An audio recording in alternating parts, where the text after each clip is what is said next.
The bandwidth for this episode of the AR-15 podcast is sponsored by the Firearms Radio Network. FirearmsRadio.tv.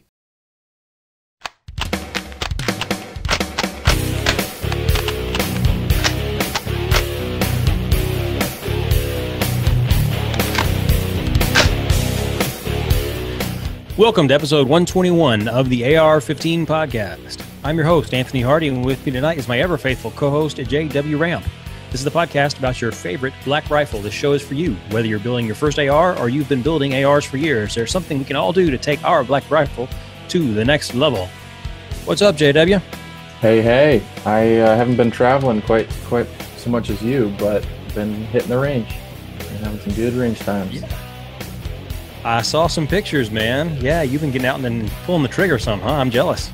Yeah, made friends with a guy who has access to some farm property. And so there's a hillside on one side, and you can just kind of drive however far you want to go. Say, hey, let's shoot 500 yards. Okay, we'll drive 500 yards. Hey, let's shoot 900 yards. All right, let's keep going. And so he's got just under $1,000 available to him, and we took good advantage of it. That's awesome. Yep. That is so awesome, man. Yeah, that's killer. Well, as you guys know, I went out to Nashville. We talked about me going out there, and I got to go to the NRA Annual Meeting. And so I'm going to kind of give you guys some thoughts on that. But before we dig into the topic, let's remind everybody that Brownells helps make this show possible. So don't forget that for Brownells, with their 100% lifetime satisfaction guarantee, is there for you anytime you have a problem. Like when you can't get your taper pins out of your new barrel and slip off the front sight base, you now have to find a new barrel. Like poor Reed ended up having to do. Poor guy. I know. Have we heard? We haven't seen any pictures yet of that rifle in our winner's hands, have we yet? I haven't. We'll have to bug Reed about that, because I would love to see that sucker out on the range. Yeah, I want to see it in action, man. You guys don't forget about the Brownells Edge program. It's very similar to like what the Amazon Prime program is, from what I understand. Free standard shipping on all orders, discounts on 2-day and overnight shipping, free return shipping, and they get special members-only offers and discounts. So be sure to check out the Brownells Edge program. And while you're shopping for your AR-15 parts at Brownells, make sure to use the AR15podcast.com/parts link before you check out. So go ahead and put everything in your cart, and then head over to AR15podcast.com/parts. It'll redirect you back over to the Brownells website, and that does give us a little chunk of that purchase. Very small little teeny tiny piece, but those little teeny tiny pieces do add up over time. So help us out by using that's affiliate link, AR15podcast.com/parts. So now for the fun stuff, man. Yeah, I mean, I got to walk around SHOT for a couple days, but the NRA show is something that I've never been to. Did you drive up? You fly? Did you fly? Fly? No, it's in Nashville. I'm in South Alabama, so it's about 6 hours away. So I drove. It's not that bad, not a bad drive at all. And I drove up on Thursday afternoon, didn't get out of work quite as early as I thought I was going to, which kind of sucked. But, so I didn't get there until late. I wanted to go to the Glock 43 release party and get a chance to get some range time with that little joker. I was really hoping to do that. Didn't get to do that. Jake didn't get in till later either, so he didn't get to do it. He flew in. But for those of you listeners that listen to other podcasts on the network, you might be familiar with Ryan Mashad over at the Handgun podcast. It was a Handgun Radio? I forget the name of the darn thing. Yeah, something like that. Anyway, Ryan's pretty awesome. I'd listened to their show a few times, but it's the first time I had a chance to spend any time with him. And Ryan's pretty awesome. And he drove up with TJ from the Firearms Insider. And those two guys, man, they had a good time. I'm telling you what. They got to get downtown early. They came in earlier on Thursday, and so they got to go to the little Glock release party and get some range time on that thing. So I was jealous, very, very jealous. So now, did you guys all kind of stay together, or did you just get hotel rooms, different places? Yeah, we all got to stay together. Jake was very, very kind, and we all got to share a house. So we originally were going to get a hotel and we had a hotel room all four of us were going to kind of cram into, that was right downtown. But apparently they overbook those things sometimes. Yeah, so at the last minute, Jake found out that his hotel room was overbooked and was not going to be available. Oops. Fantastic. So he found us, I know, man. So he found us a nice little house about 30 minutes outside of town, it was right outside of Franklin, Tennessee, which, by the way, is absolutely gorgeous. If you hadn't had a chance to get down that direction ever before, Franklin, Tennessee is a beautiful area of the country. I'm going to tell you, it is absolutely gorgeous. The land out there, the rolling hills, and it's beautiful green this time of year. It was beautiful. So we got this house, and we're supposed to have this house, and Jake's coming in late, and I'm the first person to get there because the other two guys are driving down from Nashville. They were up there playing around on the range, walking around downtown, and we pull up, or I pull up, and there's the owner has his father staying in the basement, and the house was for sale. And I won't go into a whole lot of detail, but let's just say that we were when very shortly after I got there, within just like a couple of minutes, TJ and Ryan got there, and we met the owner's father. And we're three kind of big guys, armed, of course, and we were nervous. We were kind of freaked out. When we met this guy, and we were like, I don't know, are we really going to stay here? I don't know if we're really going to do this or not. Yeah, we're armed, aren't we? Yeah, and we're fit, kind of. Okay, maybe not so much, but we're armed, so we should be okay. We know, we should not have to use our weapons. That shouldn't be an issue. Should not have to pull our guns at all. Should not happen. We should be fine. Should be fine. I won't even go into all the details as to why we were creeped out because they're just too weird. I mean, they are just too weird. So I guess we'll call Jake and we tell him, hey, Jake, for the next listener meetup or something. Yeah, those details are not ones I'm gonna put on the air. So Jake gets there, and he doesn't get a chance to meet the guy. Unfortunately, we were really kind of hoping he would, and I break out we get inside and after we go out to eat real quick, and we get back inside, and I break out. I've got like an inflatable mattress, I break all my stuff out, and I set up everything, and the evening goes pretty well. You guys saw the video I posted up on Facebook of Ryan doing a little bit of can shooting.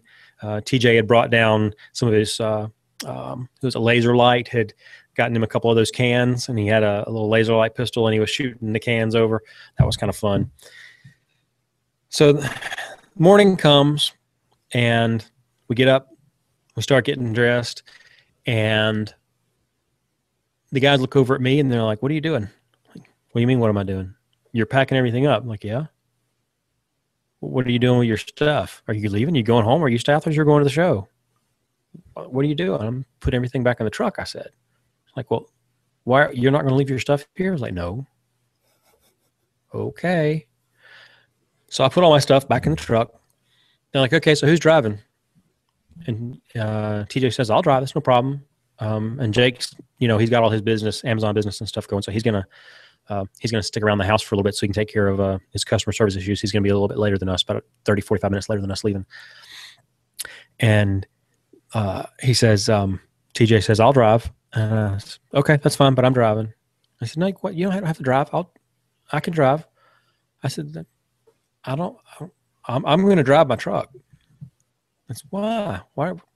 Just leave your truck here. Don't worry about it. I'm not leaving any of my stuff here. I'm creeped out. And oh. And so they were already creeped out too. Actually, we all had locked all of our stuff up in our vehicles. So we go to the show, and I'll talk about the show in a minute. We get back Saturday or Friday. Yeah, we get back Friday night. And the guy didn't have a key to give us. Well, he did have a key, but he said we didn't need a key. No, you don't need a key. You don't need a key. You're not going to need a key. Why would you need a key? What would you need a key for? I don't know why you need a key. Like, oh boy. So we get back Friday night, and it's locked. The whole place is locked up, tighter than a drum. and he's probably asleep. He's an older man, probably has hearing aids. They're out, so he can't hear us knocking on the doors at all. It takes like an hour and a half to get in touch with the son till he can finally get us in the house. It's like, oh, geez, man. It was one heck of an adventure. Let's just say that. I won't go, like I said, I won't go into all those details, but just the house itself was just wacko and crazy. And when we got back Friday, it was for sale. The realtor had been in there, and they apparently had shown the house while we were gone. So somebody had burnt something in the fireplace. It was like some sort of big piece of plastic, and the whole house smelled of burnt plastic for the rest of the time we were there. It's like, oh man, made me sick. So it was wacky, absolutely wacky, but it was a lot of fun. It was a lot of fun too. It was an adventure. I'll remember for a long time. Anyway, back towards the show and the really good stuff. So we get into Nashville. Parking is kind of a mess. If you guys haven't been to Nashville before, we ended up parking at LP Field. Everybody that went to the show probably ended up parking at LP Field. If you didn't park at LP Field, you could pay $28 for 2 hours. Like, holy cow. So you park at LP Field at $10 a day, which that's reasonable, you know, but $28 for 2 hours, that's a bit on the ridiculous side. So we didn't park close. We parked like a mile away, and we didn't want to wait on the bus. The train that was driving back and forth. We were so you walked anxious to go ahead, and we walked the whole mile. Wow. And as we were getting ready to go, you know, like I said, I already packed all my stuff up in the truck, right? So I've got like my inflatable mattress and everything's all packed back up in the little backpack that I carry it around in all the time, like when I go camping and stuff. And I see the other two guys and they got backpacks on. I'm like, what do you guys have backpacks on for? I'm like, well, dude, you got to have a backpack. I'm like, what for? Like, for the swag and stuff. I'm like, swag? We get free stuff? Yeah, man. You can get all kinds of free stuff. That's what everybody says anyway. Neither one of them had been before. They're just telling what everybody else said. So it's like, okay. So I emptied out my backpack, put a backpack on. And I've got my big camera in that thing, and I've got the video camera that Jake had from the podcast networks that I was going to be used to doing some video interviews. And it ends up I didn't get any swag. I take that back. I got a sticker from somebody. You got a sticker? I got a sticker. I got a sticker like 3 inches long and 1 inch high. Wow. Yeah. I know. Pretty awesome, wasn't it? Oh, and I got a Surefire USB. I don't know if you guys can see it. Anybody's watching this on YouTube, you can see my Surefire USB. It's a media kit. They've got like all their media information on there, which is actually really kind of cool, like for what we do, you know. But yeah. So yeah, when I went to I didn't get any swag. 50 patches and charging handle and a flash hider. I know. And a couple bottle openers. I know. It was Vegas though. I know. So it wasn't cheap. Yeah, that's true too. It was way more expensive. I had like food and 3 tanks of gas. It wasn't that bad. So was anyway, anybody like rigging up as far as their EDC? They had a whole bunch of gear and stuff that they wanted to bring to the show. Everyone packing, all that.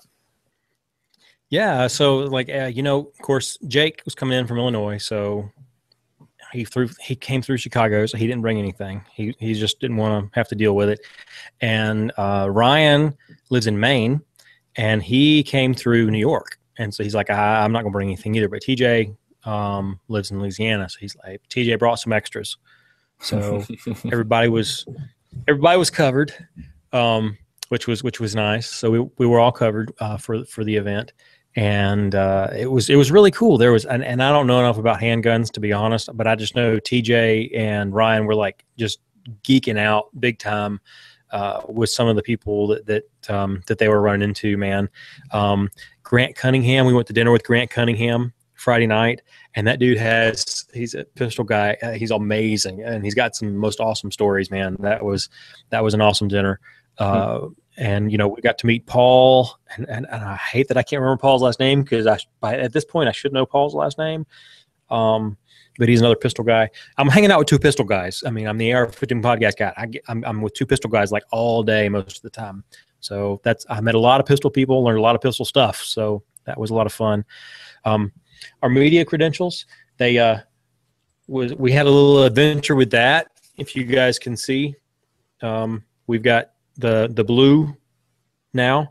When they first gave us our badges and everything, they gave us orange. And then there was like this rumor going around that if you had an orange one, you were considered non-2A, that you were not a 2A supported media, and that orange was for like regular media or whatever.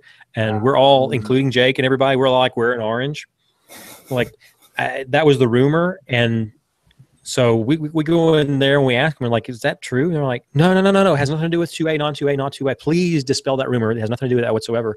It really is about who has to be escorted and who doesn't have to be escorted with cameras and whatnot when they're, on the floor. Escorted. Escorted by Joe provided Sherpa to like carry your camera gear. Dude, yeah, it's awesome. Like they just, somebody walks up, like, here, let me help you with that, sir.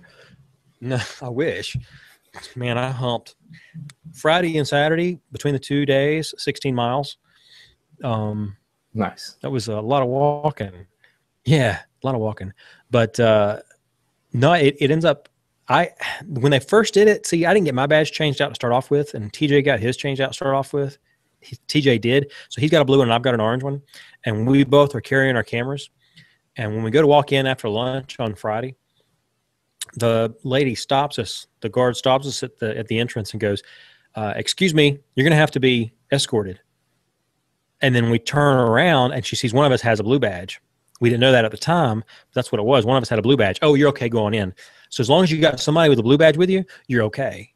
But you've got to have a blue badge with your orange badge for everything to be okay. It's like, so you just needed a little bit of adult supervision. So anyway, I needed adult supervision. So, but you know what was funny? I saw Hickok 45 and saw pictures that he had an orange badge. I'm like, man, what does he need to be escorted for? That's just crazy.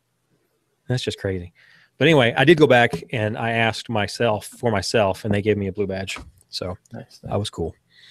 It was 9 acres on the floor, man. 9 acres of stuff. Now I know SHOT's probably way bigger, and everybody said, "Oh, this is small. This is so small." But it was what 30 rows of stuff, and the rows are like humongous, like 40, 50 feet across the rows were, or something like that, something crazy. It was insane. So the first thing 30 rows by 9 acres by humongous long, just to give a sense of size. Yeah. Yeah. It might have been bigger, but we were kind of talking about this. The SHOT's very oriented towards media, showing people new things, and business. So dealers go, they set up big deals for the whole year. They're wheeling and dealing with distributors, things like that. Whereas NRA, it's really open. Anybody can go, and it's more set up like a straight up gun show where you can bring your cash in and walk out with guns. Yeah, I mean, there were like stuff just going off the floor like crazy. It was really pretty awesome. I was really impressed. It was. I mean, I'm not going to give an exact. Don't quote me on any sort of exact numbers or anything, but it was like 99% regular people. Most everybody was wearing the black badges, the standard. I'm just an NRA member.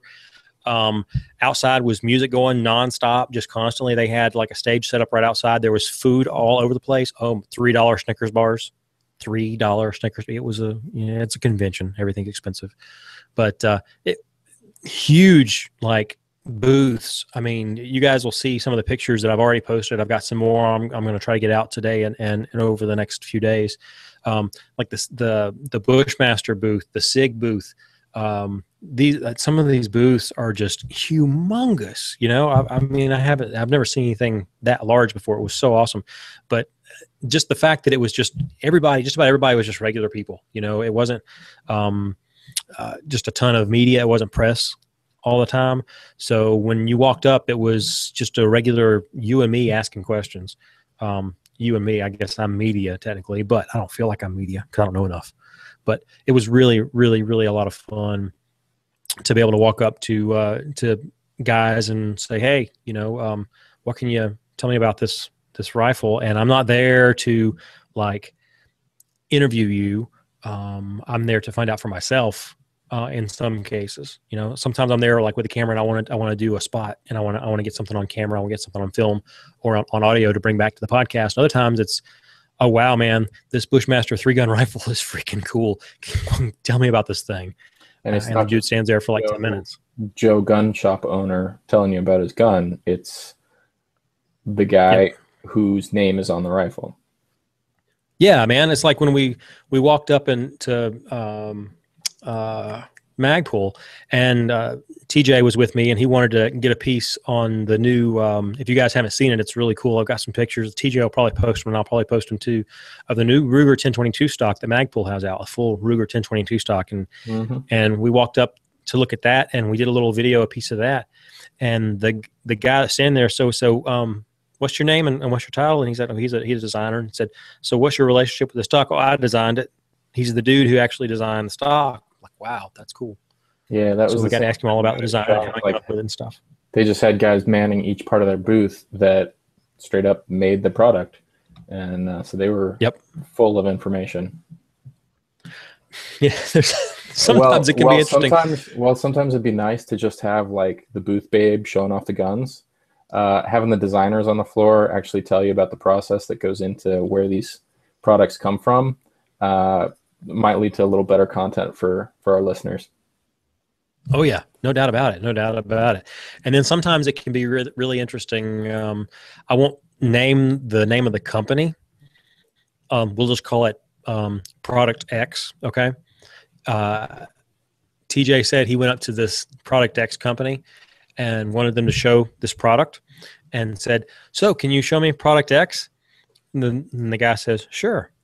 Just walk over here and we'll start the video. And TJ says, so what's your title when it comes to the company? And the guy says, well, isn't that obvious from my last name? And TJ looks at the guy's badge and it's Mr. X and it's Product X.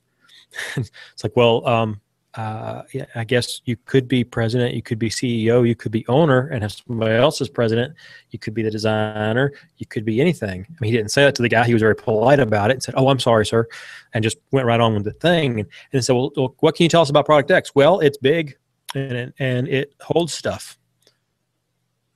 Okay. Can you maybe tell us about this part that turns around? It turns around. And, you know, so sometimes yeah, you don't always get the knowledgeable people. When there's a reason why some guys hire marketing professionals. You got it, man. Yeah, that's right.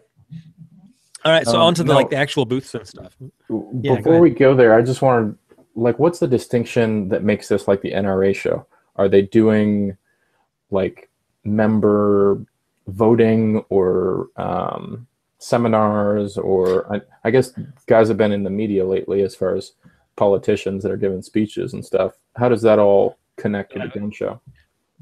Well, it's the NRA Annual Meeting. That's the NRA AM. So on 10 o'clock on Saturday was the big annual meeting, which I was busy out at booths, so I didn't actually attend the physical meeting. To get in to the show, you either were media or you're an NRA member. If you're an NRA member, even just a regular old annual member, it doesn't cost you a dime. So there's no entry fee, which I think is really pretty cool. And if you're you go to the meetings, you can go to pretty much just about everything. There are very few things that cost money. The Hank Williams Jr. concert, was that Friday night? I think that was Friday night. I think that was free if you're an NRA member. And you've already got your badge that you're registered for the event. If you decide to go, guys, make sure you register ahead of time. It's free on the website. Just go to the NRAAM. I think it's NRAAM.org. I think. Let me double check that for you real quick. But just go to the website and make sure you register for next year. I think it's supposed to be in Louisville next year. So that's not too far even from me. I may hopefully be able to go next year. It's only another 2 or 3 hours. So let's see. Well, dadgummit. I remember the darn website. It is NRAAM.org. Yeah. Nice. Yeah. So make sure that you guys pre-register before you go next year, because that makes all the difference in the world. I heard people having to stand in lines that were like an hour and a half long or so. Keynote? No. No, I wanted to, and I almost did a couple of times, but I was so short. Even on, I had a list. We all three of us kind of put our heads together and came up with a list of booths that we wanted to hit, and I was already so short on the number of booths. I thought I could hit so many, man. I really did. I was like, I'm going to be able to hit every one of these on like day one. Shoot, forget that. And now I know what you guys were talking about when you were out of shot. I have firsthand experience with that. I did go to the NRA Trainers Update since I'm a pistol instructor. I did go to the Trainers Update, and so I've got some really interesting news on that, which I didn't put in the notes here. I need to put that in here. We'll talk about right as we get everything done. This really interesting stuff. Awesome. Well, let's dig right into it. Tell me about some of the booths that you were able to talk to people, check out products. Was there like a plan going into it? Did you have a whole big list that you were checking off, or did you just kind of walk in the doors and that all kind of evaporated? Well, the first thing I decided to do when I walked in, I had a list. I had a list and I had the booth numbers for everybody. I didn't get around to actually putting them in order because I wasn't sure how the floor was laid out because I hadn't gotten to take a look at a map yet. But I figured they were probably in numerical order, and I figured I could just go in and sort the spreadsheet, in numerical order. But I didn't actually get around to that. So I walked in the door and I thought the very first thing I'm going to do, because I don't know, since I've never been to anything like this, I'm just going to walk every single row. And I ran into Jake around the backside about when I was finishing up. It took me about 2.5, 3 hours to just literally walk every single row without stopping it at one booth and just make note. And I added several booths to it that I wanted to see that were not on the list, from stuff that I just overlooked. You get in there and you go, whoa, that's a big booth. How did I miss that on the list? And so you add that to the list because it looks really cool. Or you see a bunch of people, with a really cool event that's going on. They've got something neat, interactive feature that's at their booth, and you really want to stop and take a look at that. So, I was able to do that. So that was the first thing that I did. And then I started going back through and hitting them. And in large part, it was a lot of hit and miss. Like you said, I did have a plan kind of what, I wanted to kind of do them, and I sorted the spreadsheet and everything. But then there's so many people there. You guys, if you're on the Instagram, you saw some of those pictures about how packed it was. And that was just on Friday. On Saturday, it was like 10 times more people because people are off work and everybody was coming in. That you go up to a booth and you're starting to take a look at stuff and you're waiting in line for like 20 minutes. And you go, I can probably go over to the other booth over there because there's probably less people. And so you start bouncing booths all the time. And before you know it, you're going from like booth 2735 to booth 124, which are like opposite ends of the whole thing. And after a little while, after you do that once or twice, you start to learn where the free open paths are. So you figure out which rows don't have very many people on them. And so you start, I'm going to hit that row, and you can get across the whole thing in about 5 or 10 minutes. And you learn those tricks pretty quickly. I started off, I stopped over at the very first place I stopped because I'm going to be honest now, been seeing this stuff. They do such a great job on Instagram. And I told the guy that while I was there. I stopped off over at CMC Triggers and got a chance to meet, and I want to make sure I get their names correct here. I've got the card here. I got a chance to meet Jack Beagle over there at CMC Triggers. And he was a good guy. He was a really good guy. And they had an interactive setup, which is one of the reasons that I stopped there. I wanted to go over there and meet them anyway. But they had a really cool interactive setup. They had a little laser setup in their rifles and a big, huge screen, probably about, 15 inches diagonal or so, set up in the background. And you could pick all kinds of different targets. You can pick steel targets. You can pick all kinds of different stuff and shoot at them with the rifle. And they had CO2 fed magazines. So it was like an AR-shaped magazine. You toss it in there, but you could see the CO2 cylinders in it. So you could actually get the blowback on the rifle, and you could get the trigger reset for the real trigger. Nice. So they were actually working the bolts. So it was a really cool system, and I got a chance to fire that a little bit. Got a chance to put my fingers on one of those flat CMC triggers, and I'm going to tell you, I liked it. That's the first time I've had a chance to work a flat trigger, and I really enjoyed it. And we're hoping that that we're going to get them to come on and do an interview with us and talk to us a little bit about their triggers. And I know that Reed is hoping, since they're over in his neck of the woods, that he's going to get a chance maybe to do a little bit of face-to-face with them as well. We're going to see if we can arrange something like that. Awesome. So that was a nice booth. And the next one, oh man, I just drooled That's all I can say. Is we went to SIG next, and TJ and I did, and I just spent the entire time just drooling. Let me pull out my pictures here so I can make sure that I'm giving you guys the proper stuff, so I don't lie to you here. There was the SIG 716, and had the little pistol in 12-inch, and it was done in just this. What's the? I've got my stinking hat that's like this. What's that camo that everybody's doing now? That's kind of funky. Multicam, Cryptech. Cryptech, yeah, the Cryptech cam. That's the, I can't remember the specific name of it, but it's the lighter color that's more like a regular camo kind of color with a SIG brace on it. And these pictures will go up. I've got them already. I'm starting to sort through them this evening. This thing is a gorgeous rifle, a SIG 716. So it's a when we looked at the AR that you're supposed to strap to your arm. Yep. All right. Exactly. Okay. It's like, oh yes. I want to see what that feels like. I didn't get a chance to fire it, but it's such a beautiful rifle, man. It really is. Or, pistol, sorry. It's got a SIG brace on it. Mm-hmm. And then we looked at the SIG 522 in 22 LR. It's got the foldable stock on it. I was like, what? It's like $600. I didn't get a chance to spend a lot of time with it, but it looks really cool. Have you seen that thing before? No. That's nice. With the folding stock and everything. Yeah. Otherwise, it's patterned like an AR. Yeah. Mm-hmm.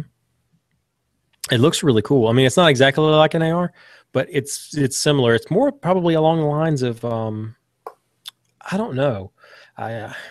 It looks like another rifle, and I should know what it is, but I don't. Maybe a SCAR or something. And then, the picture I took of the SIG booth, you guys are going to just die when you see this. It looks like somebody photoshopped the SIG Sauer name on top of it. Their booth was just unbelievably awesome looking. And the dude that then we went over and we looked at several SIG pistols, and the dude that walked us through those did a great job with the pistols and the rifles and everything. We've got some video shorts from the SIG booth we got a chance to look at. He does also introduce us to the SIG MPX, which is their 9mm pistol. And I've got some pictures of that are really stinking cool. That thing is pretty awesome.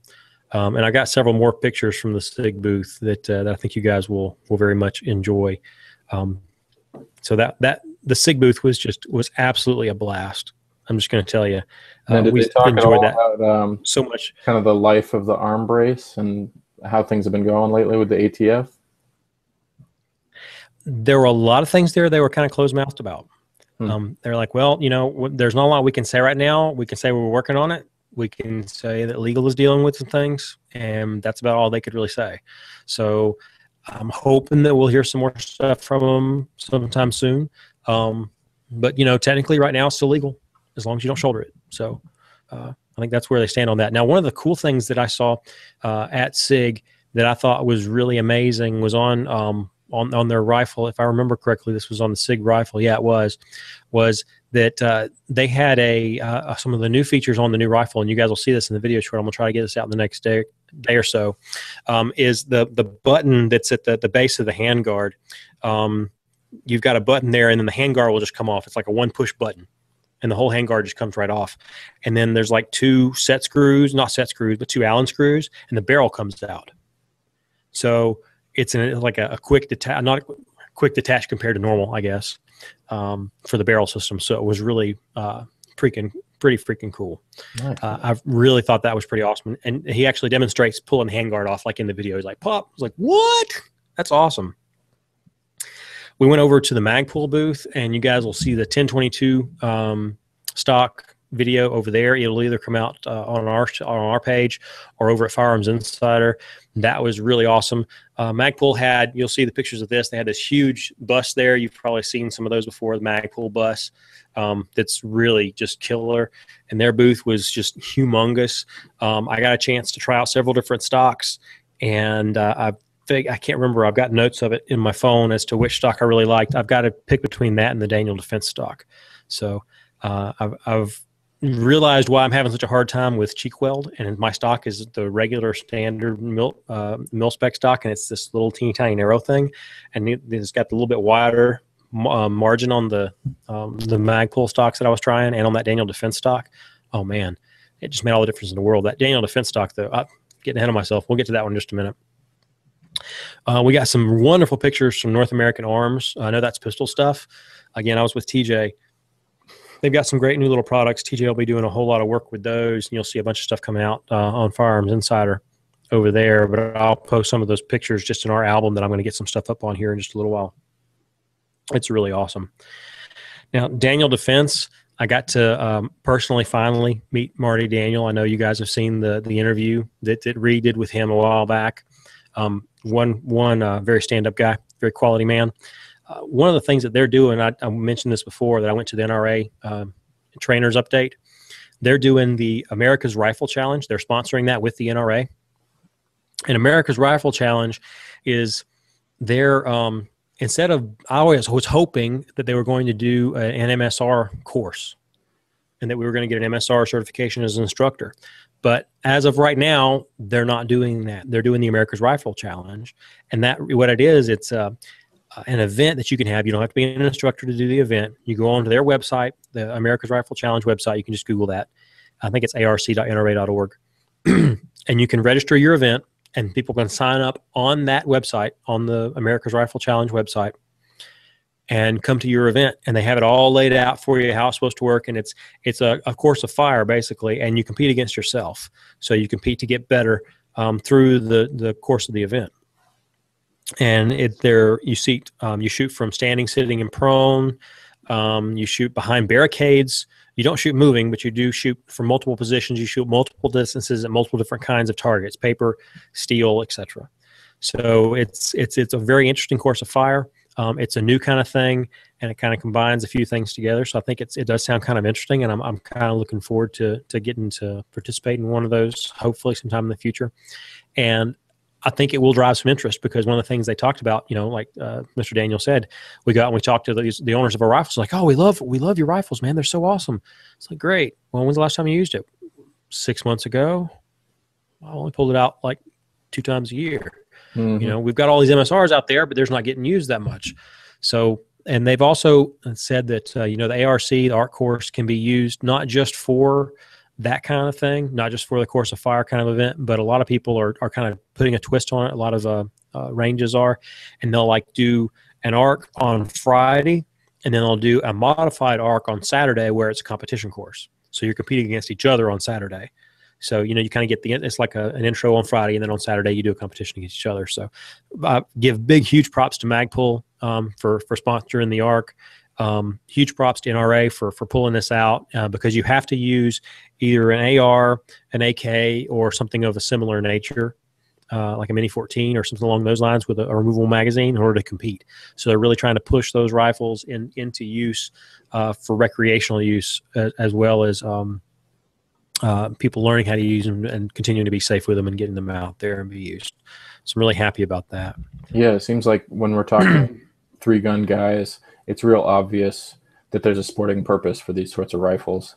But kind of the traditional old guard at the NRA seems like has been historically a little hesitant to that sort of a use. And so it's really, really a good thing to see them backing some sort of program like this. Oh, yeah, definitely. Frog Lube. We got over to the Frog Lube booth. I was working with making some contacts with Lantac as well while I was over there. But ran into Larry Lasky. Was it like a nice smelling booth? Oh, man. You have no idea. It was awesome. That Frog Lube was one of my favorite booths of the day, which is just crazy. Larry Lasky, Mr. Lasky, was just such a blast to work with. I only got a chance. He was so busy working with people. He was selling a lot of product, He walked by me, had a big handful of dollar bill, like 10, 20s and stuff in his hand. He was walking over to a cash register to make change for people and stuff. It was a blast. He's like, I'll be with you in just a minute. Hang on. I'll be with you in just a minute. He was back and forth. He was working really hard, but he gave me a little bit of time. We cleared out a spot, and you guys will see that. I'm gonna put that up here in just a little bit, because that's one of my favorite spots from the whole show. But he wanted us to make sure we let everybody know, and I put it out on Instagram, I put it out on Facebook, that you can now get Frog Loop in Bass Pro. So I was really happy about that. And I was like, when I first started talking to him about doing the thing, he said, well, what do you want to know? It's like, well, tell us about, Frog Lube. I'm kind of a newbie, a lot of our new guys may not know that much about cleaning guns. So, can you tell us like how to use frog lube? He said, well, you use frog lube like you use anything. Well, you need to know. Well, what can you tell us? He said, well, there's solvents. You use those to get everything off of it. And then there's lubricants that you use that for storage and to make sure you're running your gun hot that it stays lubed. That's it. That's all you need to know. Well, can you say that on camera for me? Well, sure. He had me laughing the whole time. He was just hilarious.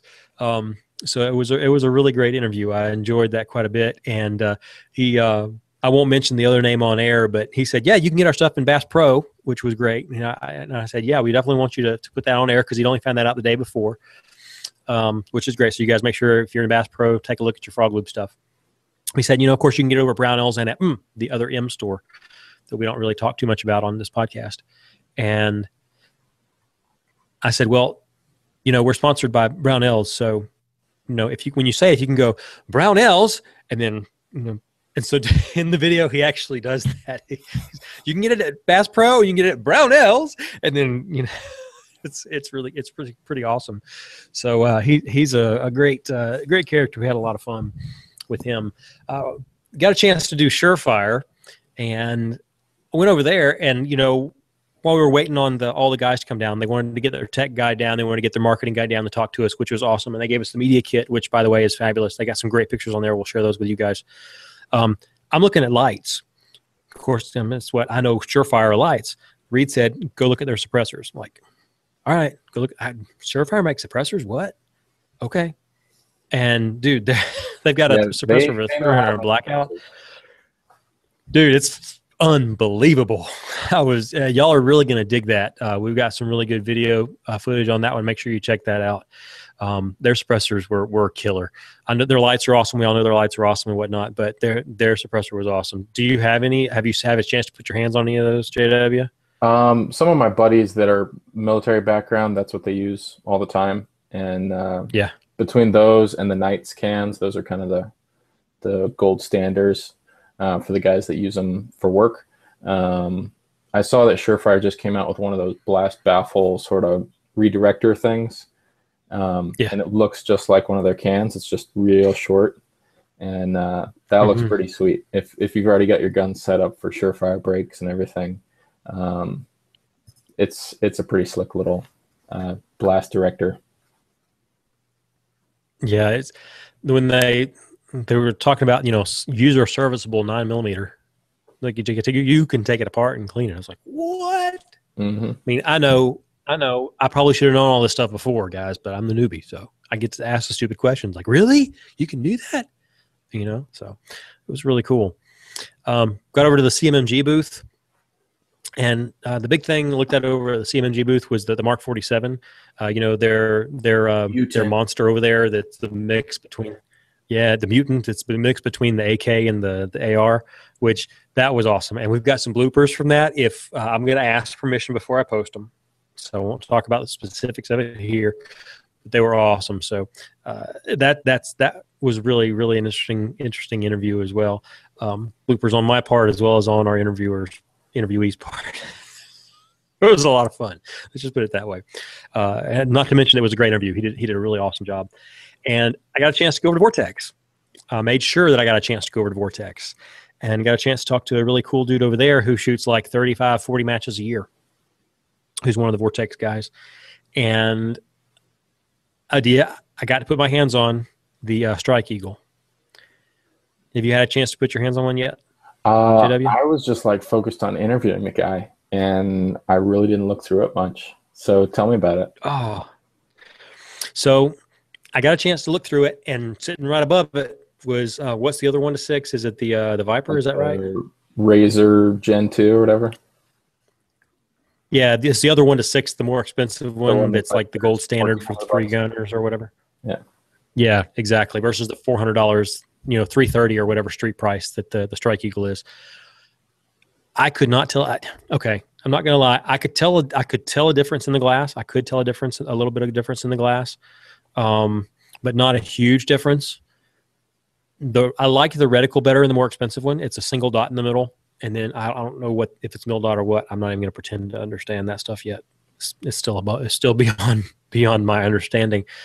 But it was the biggest thing that caught my eye more than anything else, and the thing that made me go, I think I will save, and I think I will go for the more expensive optic. I think I really will, and I never thought I would say that. Was, and I forget exactly what you call it, but it's the ring that goes around the outside. Mm-hmm. I don't know. There's a name for that, but I can't remember what that's called. The Strike Eagles was quite a bit thicker than whatever the Razor or whatever the other one is. When you looked at the other one, when you're on 1-power, it's like there's a little blur of a circle on the more expensive optic. And that was it. I mean, you had almost nothing between you and the target. When you're using the Strike Eagle, there's a thick black ring. It's a true thick black ring, and it kind of obscures your vision a little bit. So it's a great optic, man. Don't get me wrong. I mean, it looks just unbelievable, and the glass is clear as day. But when comparing between the two, I can see a distinct advantage of the more. Well, obviously, it's more expensive. I can definitely see a distinct advantage of the more expensive one, and I like the reticle. Really and truly, I think I would like the reticle that much more, so that I would probably save up. And you're talking probably 3 times the price, but I think it would be worth it. I think so. Yeah, I say that now, and then probably next month I'll turn around and buy the Strike Eagle. When you're looking through it at 1-power, it's like the scope isn't even there. The image is so big, and there's really not much busying the image. Yeah, that's kind of what it's known for. It's just being a huge, clear, bright image. Yep. And it was just as clear and just as bright in the Strike Eagle, man, seriously, except for that ring around the outside. Because I picked it up, I was like, whoa, this is a true 1X. I mean, it really is. The Strike Eagle is a true 1X. You look through that thing, and it's just like both eyes open, fast shooting. You're going to have real fast target acquisition. It's going to be really nice. I say that, but I'll probably end up getting the Strike Eagle because I'm cheap. And then buying the more expensive one later, and putting the Strike Eagle on a secondary rifle that I end up having. So because I'll keep it. I dropped by the Colt booth. Didn't have time to talk to anybody while I was there, but you guys saw the pictures of some of those crazy colors. Hopefully, if you looked on our Facebook page, man, some of that like aqua green and that dark deep cobalt blue or something like that, and then the scroll work, whatever that was, it was on the handguard. Interesting handguard, wasn't it? Yeah. How comfortable do you think that would be? Probably more comfortable than Picatinny. Yeah. I don't know. Maybe. I don't know. I swung by the HK booth, and I just have to say, I on a side note, I know this is the AR podcast, dude, but I put my hands on a lot of pistols because I'm getting the itch to go ahead and get my concealed carry pistol. I don't have one yet. And I was really impressed with the VP9. It may not be quite as small as I would like for it to be, but trigger-wise, just the way the whole pistol felt in my hand, the way the slide worked, the slide lock, dude, was sweet. I mean, it was so easy to use. When I tried the Shield, I tried the LC9. There were a couple others I can't remember now, but the Shield and the LC9, it's like, I was like, okay, release the slide. Come on, thumb. I need to be the Hulk to get the darn slide to release. Now, did you talk with? I was not real happy with that. Ryan or TJ about anything? Do they have any thoughts about kind of the decision-making process for you? Yeah, go car. Get a CM9. That's all he said. Just get a car and get a CM9. Don't worry about it. So I borrowed. They had their car there, not the 9mm, but the 380. Mm-hmm. So I toyed with that. There, I had TJ's personal his 380 car there, and so I played pocket pistol, and I played with that for a little bit. And I have to say, I was impressed. I wanted to get by the car booth, but I didn't quite make it. Really wanted to after playing with the 380 for a little while. I kind of liked it, so I may have to get some range time with somebody's car from somewhere.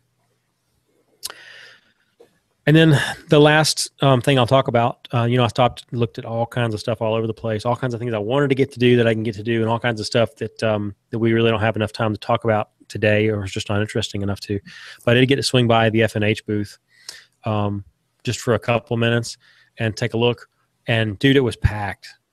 I mean, I think it may have been one of the busiest booths at the whole show. And their rifles just looked really, really good. It was so packed couldn't even take pictures because there were so many people standing like all over the place. It was insane.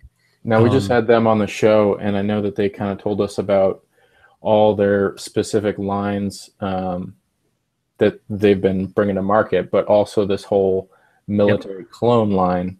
And it seems like that was kind of what was getting a whole lot of press on the internet, was that there's going to be a civilian semi-auto 249, along with some M16 clones.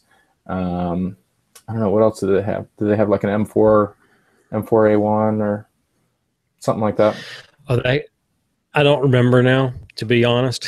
I saw so much stuff now that I'd have to go back through and like look at notes and stuff, or find pictures. But they did have, if I remember correctly, they had F&H had an area that was not only just civilian stuff, but they even had some of them like the governmental stuff sitting up there as well, like just for people to be able to handle, which I thought was really kind of cool. That was different than most of the booths. Obviously, they don't have those governmental contracts. So that was really kind of a cool thing. Oh, one final note for any of you people. This is coming back from the show, from the trainers update that I went to. Anybody that is interested in taking pistol classes with NRA, rifle classes, that kind of thing, starting sometime later this year, and continuing, it probably won't be, it'll be phased in slowly. So sometime by the middle to the end of 2016, the NRA is going to be phasing in and finishing and completing e-instruction, e-learning. So if you go to take your pistol certification class, or you go, this is not the instructor classes, but the regular classes, your pistol class, your rifle class, things like that, you're going to start seeing the classroom portion is done online. So your instructor is not going to be standing in front of you teaching you that stuff anymore. The instructor is going to be there for range time, which means you're going to have more range time. Probably you're going to have more rounds down range. So your instructor is going to be there really more hands-on. So that's what the NRA is really hoping to do, is get you more range time, because that's been their biggest complaint about their courses, is that there's been too much classroom time, not enough range time. So they're putting all this together, and they're supposed to launch the pistol course later this year and phase that in over the next 6 to 12 months, so that everybody is moved to that.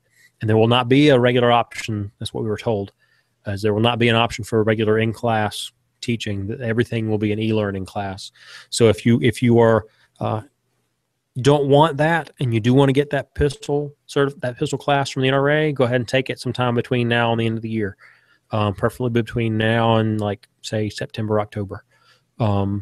Otherwise, you're going to be looking at doing some e-learning. If you're interested in the e-learning stuff, you may want to put it off until October, November, December, January, something like that, so that you can get into that e-learning and spend more time at the range and get a few more rounds down range. I thought that was kind of an interesting thing. I know there's going to be a lot of discussion about that, and there may be some changes in that as it gets launched, but it looks really good. The NRA is doing a good job there.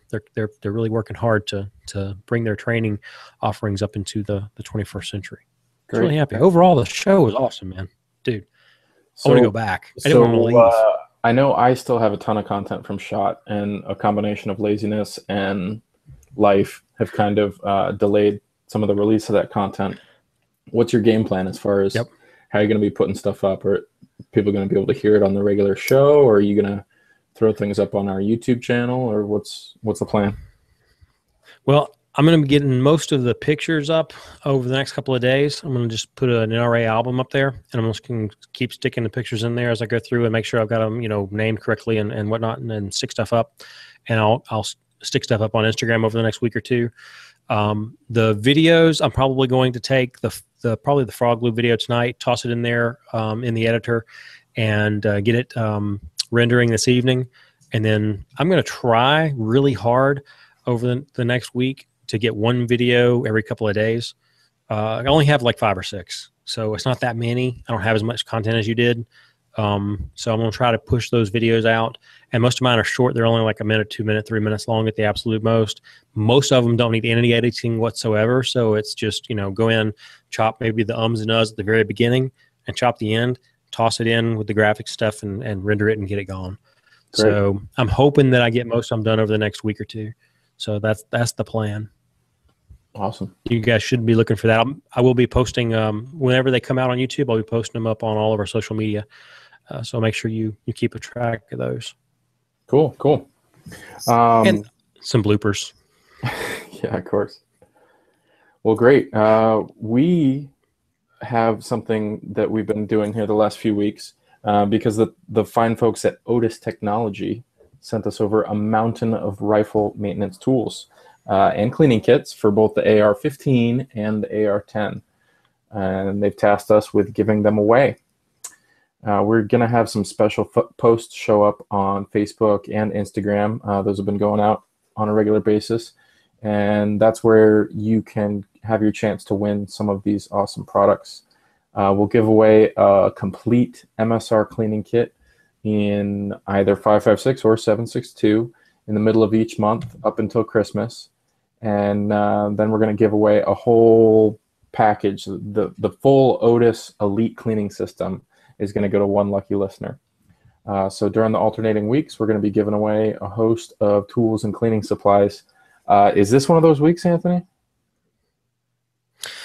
This is, I think last week was the one of the full kits, the MSRs. Mm-hmm. This week is a random drawing of a whole batch of stuff. Reed reaches into the grab bag and pulls something out. Nice. So do we have a name? We do. Our name is Mike Moorer. Now, we have had some issues with a couple of people not getting back to us on Facebook, and one person, unfortunately, does not have a way for us to contact them. The message them is turned off. So what we're going to do now is we're going to ask you guys to contact us. We're going to post this information on Facebook. We're going to announce it here, and we're going to ask you guys to get in contact with us. If you don't get in contact with us, we're not going to be able to send you any swag. So make sure you contact us. You can contact us on Facebook. You can contact us on Instagram. You can contact us over email. Any way that you've got to contact us. But you're going to have to prove to us that it's actually you. So one way or another, you're going to have to let us know that you're actually the same person that you are on Facebook that came and liked our page. So Mike Moorer, I'm hoping I'm saying that correctly, from Facebook, you are the winner for April 13th. Awesome. Congratulations, sir. You know, I'd almost be willing to give away one if somebody tried really, really hard to impersonate Mike Moorer. Just for the effort. Just for the effort, yeah. Yeah. So let's just see if we can kind of throw some fire into the feedback channel and give Reed some distraction from tax season because he's a little busy right now. Just a little bit. Just because tax day isn't. Oh man, it's here basically. Yeah. I'm gonna hop over here to Facebook. There's been some posts to the page, and just some great back and forth that's been going on. Tom Gonzalez posted, he said, "Hey, listener, since the first episode, thanks for the interview with Silencer Co. I joined the organization. I'm waiting on my stamp for my Silencer Co. Omega. Can't wait. I have trifectas on my ARs ready and waiting. I built 5. I have built 5 in 2 years, in 5.56, 2 in 300 blackout, and 1 in 7.62 by 39 so far, and have 2 more builds in progress, along with changing parts on my AR-10. Thanks for giving me the motivation to build my own." That's awesome. Thanks for listening, Tom. Those sound like some pretty sweet builds. So throw some photos up if you can. We'd love to see those. And once that Omega comes in, let us know how that sounds. I just got a little bit of time on it at the range at SHOT. But I mean, they were just throwing 300 subs through it. So it's tough to sound bad with running 300 subs. I'd really be interested in hearing what a full power 5.56 or 308 sounds like through that can, because it's been getting a whole lot of press lately. Matt Flores, he posted, "Hey, longtime listener of the show, just thought I'd share my first build with you guys. Started on an Anderson lower, Aero Precision M4U1 upper with a 12-inch key mod handguard and a 16-inch stainless steel barrel. He's got the 223 Wild chamber with a Fortis RED muzzle brake, nickel boron bolt carrier group from AIM Surplus. He's got a charging handle from BCM, Magpul backup irons, and he's got one of the Spark 2 red dots from Vortex. He just finished his build last week and can't wait to go to the range to see how this baby shoots. Sounds like quite a setup there, so I'm sure he's going to be happy with it. That looks pretty sweet. We also have a few pieces here from last week that I hopped over because I knew Reed would love talking about them, about different calibers and stuff like that. But like we said, Reed is tied up with tax season. So I'm thinking we should just push those to next week and get him on because he loves talking about all those alternative calibers. Yeah, so guys, if you haven't heard your feedback and it is about an alternate caliber, just hold off till next week. If for any reason we have missed anything, I know Reed is slammed and he is the one who has access to the feedback at AR-15podcast.com. So just hold on and we'll get to it next week. Just hold on. We will get to your feedback, we promise. For sure. And keep sending us more feedback. Like Anthony just said, it's feedback at AR-15podcast.com. You can use the SpeakPipe plugin on the right-hand side of the website to leave a voicemail. I received one last week, and it was just kind of 60 seconds of silence and maybe a little bit of breathing. So if that was you, maybe try one more time. Talk a little bit louder, and we'd love to get some of that audio feedback. Subscribe and listen to us for free in iTunes or Stitcher. And please leave us a review there. It'll place the show higher and help new listeners connect with us. Share your pictures with us over on Instagram at AR15podcast or just with the hashtag AR15podcast. I know Anthony loves to kind of repost cool photos that listeners send in. And so, yeah, we're always looking for new followers and for people to share their build with us over on Instagram. If you're on Google+, you can follow us at plus.google.com/plusAR15podcast. Search for us over on YouTube or Facebook. You're bound to find us. It's AR-15 Podcast. Check out some of the other great shows here on the network by going to firearmsradio.tv. There's got to be something else out there that you can find that interests you. We've got some really cool shows. And like Anthony was saying, the guys that run those shows are really great, especially the handgun guys. Some of these topics that I'm not nearly as well versed in as them, it can be overwhelming, but they really know how to distill things down and tell you about all the different variants and choices to be made in these other sides of the industry. Don't forget to use our Brownells affiliate link by visiting ar15podcast.com/parts. If you're looking for parts for your next build, if you're looking for reloading supplies, anything like that. And if you're looking for kitty litter or for garbage bags or for DVDs, go to Amazon by visiting firearmsradio.tv/Amazon. And that'll give us a little piece of that transaction. Won't cost you a dime extra. Well, that's about all we got this week. Really appreciate you sharing a little bit about your time here at the NRA show, Anthony. Sounded like it was definitely worth the trip. Oh yeah, for sure. I'd do it again in a heartbeat. Nice. Well, we can't wait to see some of the content that you're throwing together, and I guess people can find that over at YouTube, on Facebook. You'll let people know whenever those updates go out, and we'll stay tuned to be able to see what you got to see there right on the show floor. Yes, sir. All right, guys. Well, thank you all for next time. Have a good one.